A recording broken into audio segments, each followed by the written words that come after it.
Already ఏపీలో ఎండలు మండిపోతూ ఉన్నాయి. ఇదే ఉంది, ముందుంది ఇంకా మండే కాలం అంటున్నారు వాతావరణ శాఖ అధికారులు. ఇప్పటికే రాయలసీమలోని ఉమ్మడి అనంతపురం, వైఎస్ఆర్ కడప, కర్నూలు జిల్లాల ప్రజల్ని అలర్ట్ చేశారు అధికారులు. రానున్న 3 రోజుల్లో ఎండలు మరింత పెరిగే అవకాశం ఉందంటున్న వాతావరణ శాఖ అధికారి సాగర్తో మా కరెస్పాండెంట్ ఫేస్ టు ఫేస్.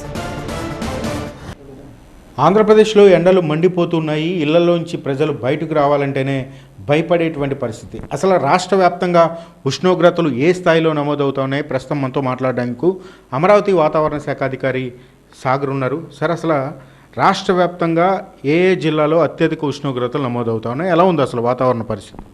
రాష్ట్ర వ్యాప్తంగా గమనించినట్లయితే మరి ముఖ్యంగా రాయలసీమలో ఎక్కువగా మనకు ఉష్ణోగ్రతలు నమోదు కావడం జరుగుతుంది. గత 4-5 రోజులకు చూస్తే కంటిన్యూగా 2 to 3 degrees పెరగడం కూడా జరిగింది. మరి ముఖ్యంగా నంద్యాల, కర్నూలు, అనంతపురం, వైఎస్ఆర్ కడప, అలాగే కొన్ని చోట్ల తిరుపతి కూడా మనకు కొన్నిసార్లు నమోదు కావడం జరుగుతుంది. కానీ ఇట్లా ఇంటీరియర్ సైడ్ కన్నా కూడా వెస్ట్ సైడ్ ఆఫ్ రాయలసీమ అనగా మన కర్నూలు, నంద్యాల, అనంతపురం, వైఎస్ఆర్ కడప ఈ జిల్లాలో అత్యధిక ఉష్ణోగ్రతలు నమోదు అవడానికి అవకాశం ఉంది. అందుకే మనకు హాట్ అండ్ హ్యూమిడ్ కండిషన్ కూడా లాస్ట్ 2 daysకి ఇస్తున్నాం. మళ్ళీ ఈరోజు రేపు కూడా హాట్ అండ్ హ్యూమిడ్ కండిషన్ ఉంది. అలాగే Day 3, Day 4 heat wave condition మనకు దాదాపుగా మనకు కర్నూలు, నంద్యాల, వైఎస్ఆర్ కడప, అనంతపురం ఈ జిల్లాలలో ఆ ప్రాంతంలో ఎక్కువగా ఉష్ణోగ్రతలు పెరిగేదని కూడా అవకాశం ఉంది. కాబట్టి ఆ జిల్లాలకి హీట్ వేవ్ వార్నింగ్ ఇవ్వడం జరిగింది. మళ్ళీ Day 5 మనకు హాట్ అండ్ హ్యూమిడ్ కండిషన్ అవ్వడానికి అవకాశం ఉంది. అలాగే కోస్టల్ ఆంధ్రప్రదేశ్ గమనించినట్లయితే మరీ ముఖ్యంగా దక్షిణ కోస్తా ఆంధ్రప్రదేశ్లో మనకు అత్యధిక ఉష్ణోగ్రతలు నమోదు కావడం జరుగుతుంది. కర్నూలు కావచ్చు, నంద్యాల కావచ్చు, బాపట్ల ఇవి కోస్టల్ జిల్లాలండి. ఈ కోస్టల్ జిల్లాలో అతి కొద్దిగా అంటే దాదాపుగా 37 degrees దాటినా సరే మనకు హ్యూమిడిటీ ఎక్కువగా ఉంటుంది. కాబట్టి చాలా అసౌకర్యంగా ఉంటుంది. బాపట్ల, ఒంగోలు, కావలి, నెల్లూరు ఈ కోస్టల్ జిల్లాలతో పాటుగా పల్నాడు, అలాగే నందిగామ ఈ ప్రాంతం అంతా కూడా మన దక్షిణ కోస్తా ఆంధ్రప్రదేశ్ బాగా వేడిగా ఉండేదానికి అవకాశం ఉంది.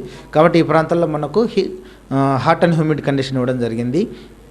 ఉత్తర కోస్తా ఆంధ్రప్రదేశ్లో గమనించినట్లయితే మరిగా రాయలసీమ, కోస్టల్ ఆంధ్రప్రదేశ్, దక్షిణ కోస్తా ఆంధ్రప్రదేశ్తో కంపేర్ చేస్తే కొంచెం తక్కువ ఉష్ణోగ్రతలు నమోదడానికి అవకాశం ఉంది. ఇక Day 4 నుండి కూడా ఉత్తర కోస్తా ఆంధ్రప్రదేశ్లో మనకు 1 లేదా 2 చోట్ల వర్షపాతం వచ్చేదానికి అవకాశం ఉంది. అతి కొద్దిగా సంభావ్యతతోటి ఎనీహౌ మనకు టెంపరేచర్స్ అయితే డౌన్ అవుతాయి ఉత్తర కోస్తా ఆంధ్రప్రదేశ్లో Day 4. కొన్ని జిల్లాల్లో ప్రజలు బయటకు రావాలంటేనే భయపడేటువంటి పరిస్థితులు, ఆ స్థాయిలో ఉష్ణోగ్రతలు నమోదవుతూ ఉన్నాయి. ఈ ఏప్రిల్ నెలలోనే ఆ విధంగా ఉంటే మే నెలలో అసలు ఏ స్థాయిలో ఉండే అవకాశాలు ఉన్నాయి? ఖచ్చితంగానే మనకు క్లైమటాలజీ చూసుకున్నా కూడా ఏప్రిల్, మేలో ఇంకా బాగా సివియర్గా హీట్ వేవ్స్ వచ్చేదని కూడా అవకాశం ఉంది. ఎస్పెషల్లీ మనకు కోస్టల్ ఆంధ్రప్రదేశ్లో అంటే అలాంగ్ ద కోస్టల్ ఆంధ్రప్రదేశ్ అలాగే రాయలసీమలో ఎక్కువ హీట్ వేవ్స్ వచ్చేదానికి అవకాశం ఉంది.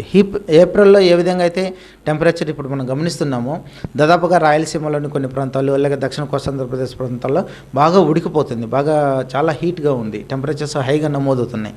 కాబట్టి ప్రజలు కూడా మేము అడ్వైజ్ చేస్తున్నాము. దాదాపుగా అంటే ఎస్పెషల్లీ మనకు 12 నుంచి 4 గంటల వరకు ఈ ప్రాంతంలో బయటలో అత్యవసరమైతే మినహాయించి దాదాపుగా ఎవరు కూడా బయటికి రావద్దని తెలియజేస్తున్నాము. అలాగే ఏదైనా అత్యవసరమై రావాల్సి వస్తే ఏదైనా ప్రాపర్ ప్రికాషన్స్ తీసుకొని లైక్ తలకు రుమాలు కుట్టుకోవటం కానీ, లేకపోతే టోపీలు ధరించడం కానీ, కళ్ళకు గ్లాస్ తీసుకోవటం కానీ ఇలాంటి చర్యలు తీసుకోవాలి. అలాగే బాగా లిక్విడ్స్ వాటర్ కానీ, మజ్జిగ కానీ ఇలాంటివి తీసుకొని బాగా ఇలాగంటి అడ్వైజెస్ కూడా ఈవెన్ హెల్త్ డిపార్ట్మెంట్ కూడా అలాగే అడ్వైజ్ చేస్తున్నారు.